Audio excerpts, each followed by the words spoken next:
Hello everybody, welcome back. So the last thing that you heard was I was trying to downsize my collection because I had moved my game room. Well, it's not going too great. I have a Switch addiction. So yeah, a couple weeks ago I made a video talking about how I felt a little bit guilty about my game room taking up one of the rooms in our house. And my son just turned 14 a couple days ago, and he really needed a room of his own. So I've been trying to downsize my collection, get rid of stuff that I don't really care about, and kind of just keep my favorites to kind of make some more room up here, because I'm missing an entire wall that I used to have in my old game room. In addition to giving my son that room for him to use as his own personal bedroom now, I also decided to give him my Xbox Series X. I was going to give him my PS5, but he already had an Xbox One, so all his accounts were on there and his achievements and everything for, Fortnite. And so he just wanted to stick with the Xbox ecosystem, which I totally understood. So I was like, you know what? Having a PS5 and an Xbox Series X at the same time is kind of redundant at this point. I mean, the exclusives aren't really there. A lot of the games play the same. So I thought that would be cool just to give him the Xbox Series X to have a more powerful console. So now up here, I just have the Switch 2 hooked up and the PS5. I know I talk smack about the PS5 a lot, but it is a really good console. I still think it is the worst PlayStation console that there's ever been. But I mean, between that and Xbox now, I mean, the only reason to have an Xbox is for Game Pass at this point. And I've said it before, but a lot of those games you can get for dirt cheap. So unless there's like a new game coming out that you want to play on the cheap, I mean, having an Xbox is kind of, I don't know, there's not a whole lot of point to it right now. So I've been selling my games. A lot of the heavy hitters like Cubivore, Chibi Robo, some of my favorite GameCube games I did sell because I wanted to get an OLED TV, which I have gotten one. I absolutely love it. It's the best TV I've ever seen. Games look absolutely phenomenal on it. I think it's another reason why I'm getting into PS5 a little bit more now too, because the games just look so darn good on it. So I've been selling a lot of my games. I have downsized quite a bit. I don't even want to tell you guys what I got rid of because I got rid of a lot of stuff.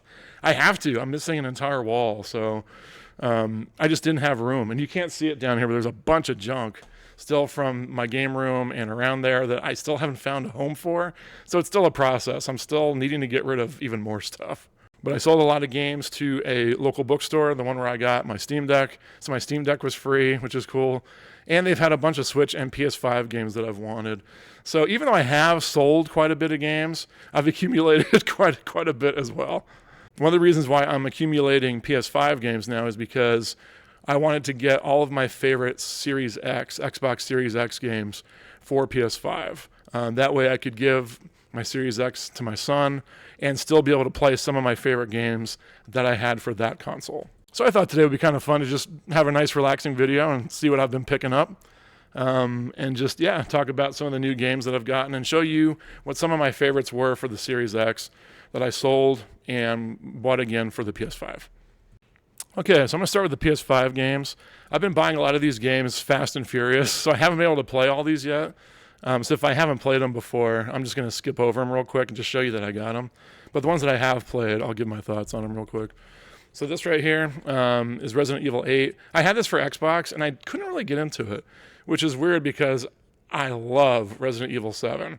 I can't stand the Resident Evil series. It's one of those series that's eluded me my entire life. I just can't get into the games, but I try all of them. I've literally played every single Resident Evil game, I think. I haven't liked any of them except for 7. And I heard this one was also in first person, so it was going to be a lot like 7, and I loved 7. So I picked this one up, and I only got through like the castle part, and then I fell off. So I was hoping to give this another chance.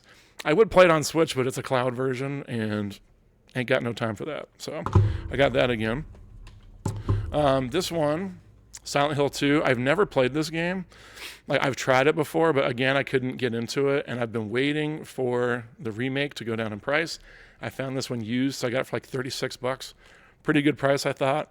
So now I'm finally going to jump in, and I would love to actually play through this because I hear it's a masterpiece. So I've only played little bits and pieces. I had it for the original Xbox. I remember playing it for a couple hours, and I bounced off, much like of, Resident Evil 8. So I'm going to try this one, see if I can get through it. I know Bloober Team developed this, so I was worried when I heard that, but apparently they're they're on point. They did a good job with this one, apparently.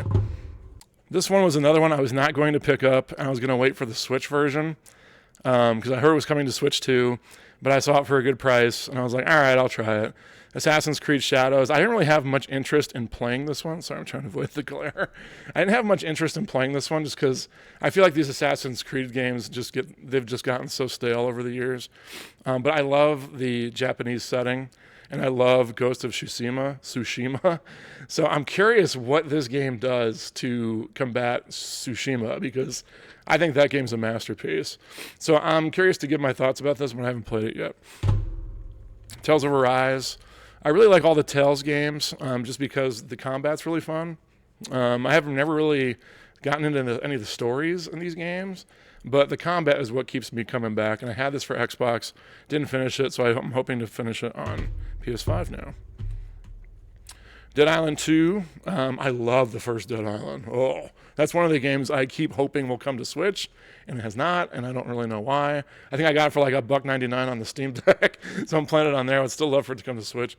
This game is awesome. I love the combat. I love how the zombie parts come apart as you hit them with your melee weapons. Love this game. I had this for Xbox, finished it, but I would still love to have it on PS5 because it was one of my favorite games for the Xbox Series X. This is one of my favorite games of the year. So when I got rid of my Xbox, I know I had to have it for PS5. Dynasty Warriors Origins. This is the best Dynasty Warriors game. And I don't even think it's a consideration of any other opinion. This game is fantastic. It's absolutely awesome. They paid for the sins with 9. I actually kind of liked 9 too, but this is completely different. They went in a totally different direction, and I think it totally helped the series. This is a fantastic game. If you're down for hack and slash games, but the other Dynasty Warrior games put you off a little bit, try this one. It's really, really good. This is another game I finished on Xbox but wanted for PS5. Space Marine 2. I played the first one on the 360. It's kind of like a Gears of War clone. And this is kind of like that. It feels like that. It feels like an old school 360 game. Real visceral, bloody, cool combat. These big hulking dudes. And it has some Dynasty Warrior elements to it too, where all these like enemies are coming at you at once. It's pretty awesome. I really liked this game. Even though I finished it, I'd like to have it still, so I got it for PS5. Dragon Age The Veilguard. Dragon Age is a weird series for me. I've played all of them. But my favorite one's actually 2, which I know is kind of a hot take. Everyone says they like Origins the best. I tried Origins. It was good. You know, I liked it. I liked how it had like a bunch of different openings. But the combat kind of killed it for me. It was turn-based, and I kind of bounced off. 2 was an action RPG, and I love 2. It's so bloody. I mean, some people say, you know, like the story was generic and you had to keep backtracking to the same areas. That didn't matter to me because I loved the combat so much. And then Inquisition, I couldn't really get into. And then this one, everyone was talking about how it's woke and it's got like, you know, all these politics shoved into it. As long as the game's fun, I don't really care, you know. And like the writing is awful. The writing is so bad in this game. So all I've been doing is doing the combat and skipping all the dialogue and just picking whatever. Whenever it lets you pick your dialogue, I just pick whatever and just keep going on my merry little way to enjoy the combat because I think the combat's really fun. So I don't know. This is another game that I think is getting a little bit too much hate.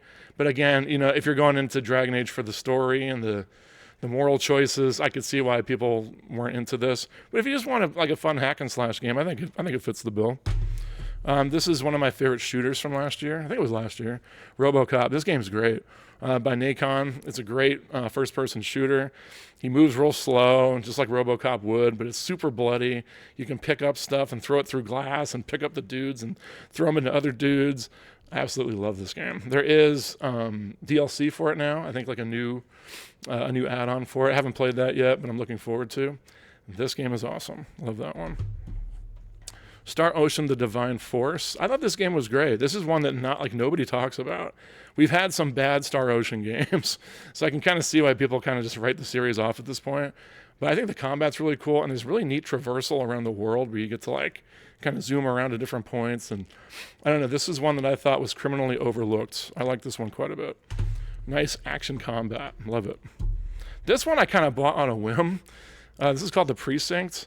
I thought this was going to be like an XCOM turn-based game, but I still bought it just because I love like police stuff. I'm a big Police Quest fan from back in the day, so I was hoping it was going to be kind of like that, and I was going to just have to put up with the XCOM combat. It's actually really fun. It's real time, so you can actually like aim and shoot, and then you have to go over and apprehend the guys, and there's a lot of controls to learn, like as far as like, you know, how to arrest them and how to handcuff them and how to bring them to the precinct and all this stuff. But I'm really enjoying this. It's got real-time driving around the city. I love this game so far. It's really, really fun. This is the limited edition. I got this at GameStop. Comes with a steelbook. I think it's really cool. If you guys are into like old like Police Quest games and look for like an update for that, this one's worth a look. I think it's kind of cool. Big Diablo fan from back in the day. I got Diablo 4 for the Xbox, so I wanted to get this for the PS5 because I love these games. And just mindless, getting new loot, hack and slash goodness. I think these games are always a good time. All right, this is another one I was going to wait for the Switch 2 version, but I just couldn't.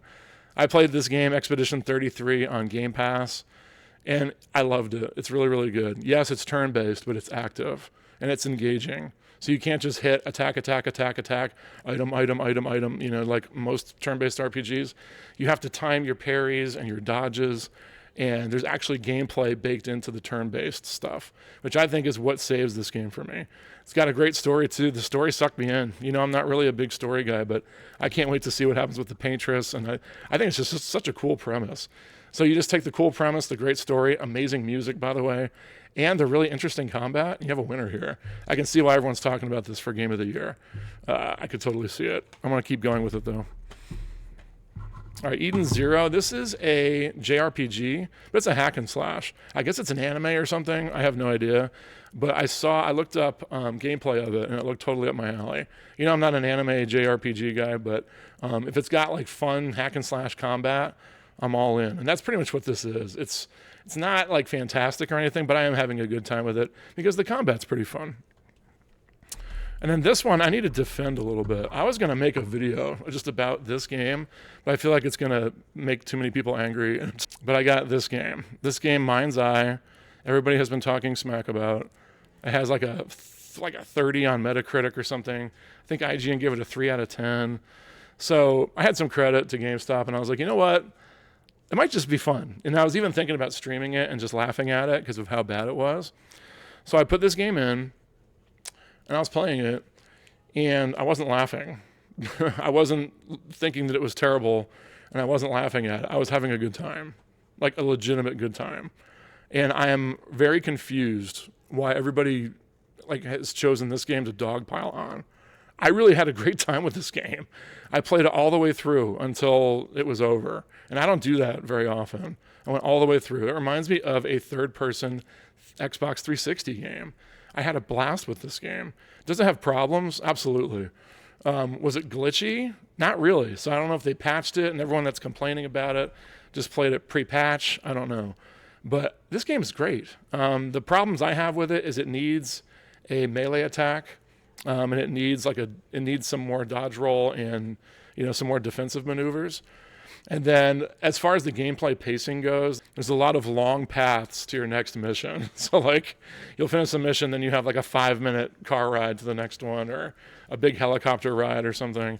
So they do pad the length a little bit. And I thought the ending was really bad, but I had an absolute blast with this game. So I need to make a video about, you know, the state of video game reviews in 2025 because I feel like I can't trust video game reviews anymore.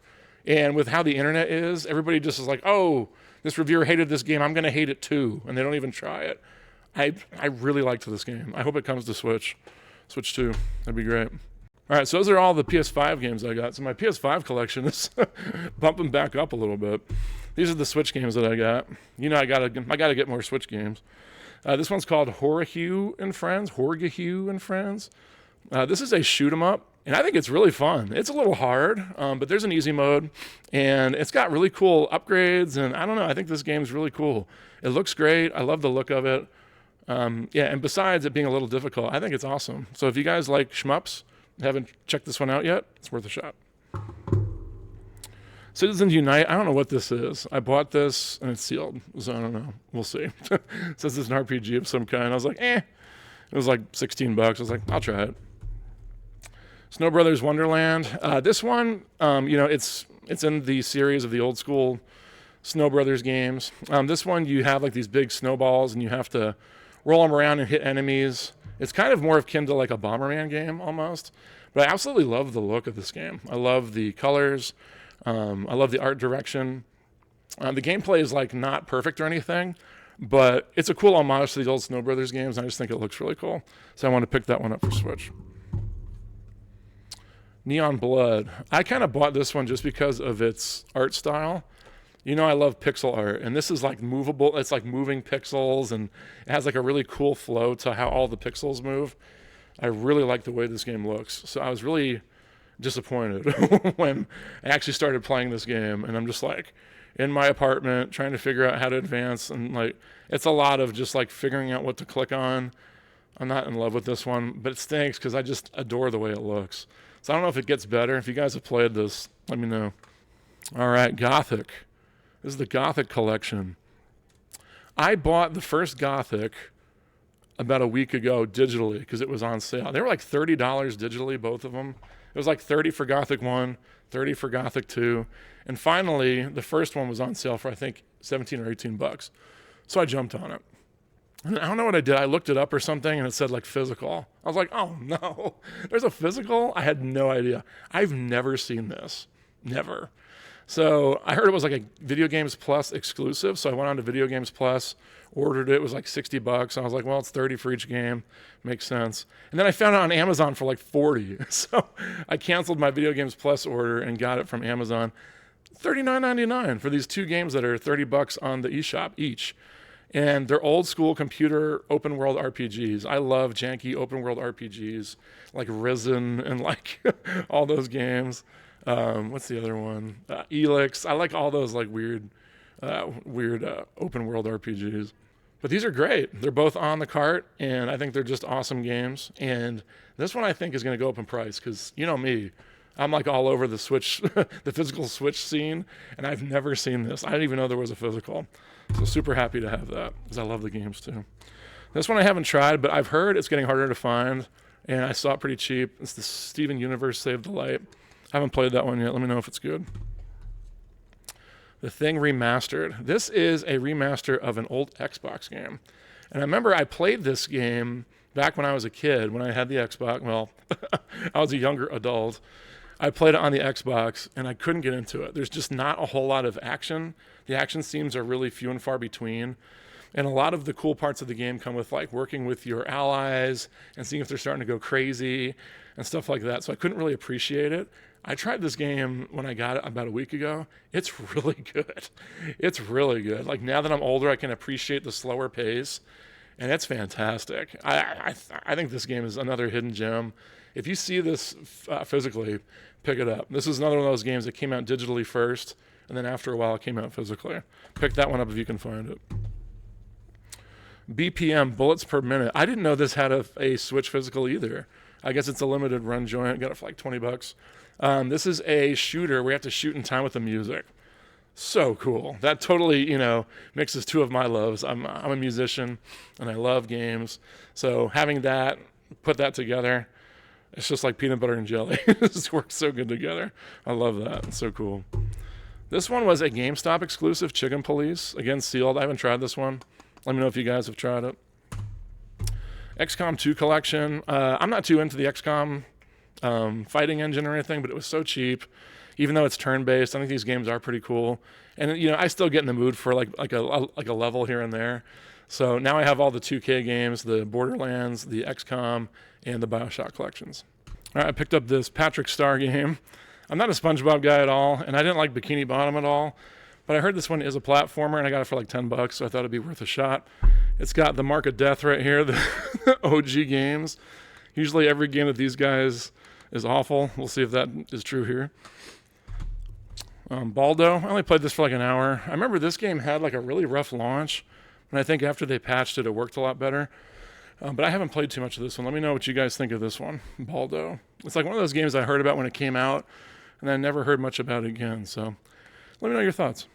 This one's Rico London. I had the first Rico, and I absolutely loved it. I loved Rico. It was so fun. I played it so much. just slow motion, cool headshots, bloody. It was such a fun game. Then I got this one and I hated it, and I sold it. But I wanted to make a video of my least favorite Switch games, so I had to buy it again. Again, it was pretty cheap, so I was like, I'll buy it just for the collection so I can make a video about it. Another one of the worst sequels on Switch, right up there with Deadly Premonition 2. Hellboy Web of Weird. This game has a really unique art style, and I kind of loved it for that. The gameplay is not great, like the combat's okay, but really the most unique, cool thing about this game is the art style. I'm not a huge Hellboy fan, but I just thought it looked interesting and thought I would pick it up just for the heck of it. Sniper Elite 3 Ultimate Edition. I've never played through any of these Sniper Elite games, but I've always wanted one for the Switch, and I guess the Ultimate Edition one would be the best. I've seen really cool cutscenes, though, where, like, you hit somebody, you like hit one of your enemies, and it goes into slow-mo and shows, like, the bullet going through the brain. That's just totally up my alley. So I'm looking forward to jumping into this one. Like I said, I've never tried any of them on Switch, so I'm optimistic. I'm looking forward to it. Namco's trying this new reboot with PacMan, Shadow Labyrinth. That's actually PacMan right there, the little ball, and he like turns into this monster and eats stuff. It's really strange. I wasn't gonna play this game, but I found it at GameStop used already. It like just came out. I think it was $29.99 when it came out. So they had it for like $25, $24. I was like, all right, for a brand new game. I was kind of curious to see what Namco did with Pac-Man, so I wanted to give it a shot. It's not my favorite. It is like a Metroidvania, and there's these parts where you're Pac-Man, you have to go like on the walls and like eat pellets and stuff. So it kind of like adds some elements from Pac-Man in it. I just don't know if I love the way it looks or the combat or anything else about it, but I was curious to just give it a try, but I haven't been too impressed with it yet. This is another one of these games that I've heard of for so long, Subnautica. I had this game for the PS4. I played it for half an hour and I couldn't figure out what to do, and I sold it. And then I watched someone stream this game and I was like, oh wow, there's like actually like stuff in this game. Like, so I really want to get somewhere in this game. And I saw it at GameStop. They had it used for like 38 or something. I was like, woof, I'm not doing that. So I went on to Amazon. They had it brand new for like under 30. I was like, okay, I'll try it for that. So I just need to sit down with like a walkthrough or a tutorial and actually just see what this game has to offer, because I think there's a lot if you actually spend the time to learn it and just devote some time to it. So I'm planning on doing that. All right, this game, Sifu. This is a beat 'em up. I was very excited for this game when they first announced it. It didn't come to Switch for a long time. I was going to play it on the other platforms. I'm glad I didn't, because this is a great game. It's just really hard. I was kind of hoping it was going to be just a really fun beat 'em up, but the difficulty is such that it's not like a casual walk in the park kind of game. You actually have to dedicate some time to this and learn the controls and learn the timings. But it is really cool, and I love beat 'em up games, so I'm really glad to have that on Switch. And then the last one is probably my favorite that I've picked up. Trover Saves the Universe. I am not a big Rick and Morty guy. I'm not a big Justin Roiland guy. I'm not. I've tried to watch Rick and Morty. I'd get like a laugh here and there. But his sense of humor is just like nonstop talking. That's not really my thing. But I started playing this game and I was cracking up. I was like crying. It was making me laugh so hard. I was recording a bunch of clips onto my Switch, and so many of the lines were just making me cry from laughing so hard. The gameplay is not great. You can tell it's meant for VR. You play this guy stuck in a chair, and you're controlling this guy around, so you can tell it is made for VR. But the writing's fantastic, and I just love how wacky it is and how hilarious it is. So really, really happy to find this one. I believe this is the Best Buy cover. This is not the actual limited run one. I found this at a used store called Fallout Games here in Phoenix. Super happy to have this really cool cover, and I love this game. I absolutely love it. I'm so glad that I picked it up. So instead of this being a downsizing my collection video, it ended up being a pickups video. Quite a big pickups video. I'm actually loving the Steam Deck the more that I play it. Thank you guys for watching that one. I also wanted to thank everybody for the well wishes for my mom. She's doing fantastic. So if you guys did pray or give well wishes on the post that I put up, I really appreciate it. The prayers totally worked. So thank you so much. Thank you so much to my 347 subs. Oh my gosh, that's so cool. We're on the road to 400. If you could like and subscribe, I'd really appreciate it. Thank you so much to all of you for watching, and I'll see you next time. I have a Switch addiction.